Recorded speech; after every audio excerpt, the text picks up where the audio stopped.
సప్తమి భాస్కరస్యైవ మహాజన్మదినం శుభం స్నానం కరిష్యే దేవేశ భక్త్యా తే ప్రణతోస్మ్యహం యద్యజ్జన్మ కృతం పాపం మయా సప్తసు జన్మసు తన్మే రోగం చ శోకం చ మా కరీహంతు సప్తమి ఏతజ్జన్మ కృతం పాపం యచ్చ జన్మాంతరార్జితం మనోవాక్కాయజం యచ్చ జ్ఞాతాజ్ఞాతం చ యత్ పునః ఇతి సప్తవిధం పాపం స్మానాన్మే సప్త సప్తికే సప్తవ్యాధి సమాయుక్తం హరిమాకరి సప్తమి.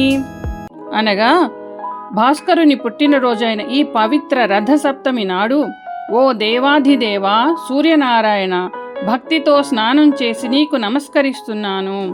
7 జన్మలలో చేసిన పాపాలు, ఈ జన్మలో కానీ పూర్వజన్మలలో కానీ చేసిన దోషాలు, మనసు మాట కాయములతో తెలిసి తెలియక చేసిన సమస్త పాపాలు, అవి కలిగించే రోగాలు దుఃఖాలు అన్నిటినీ నశింపచేయుగాక.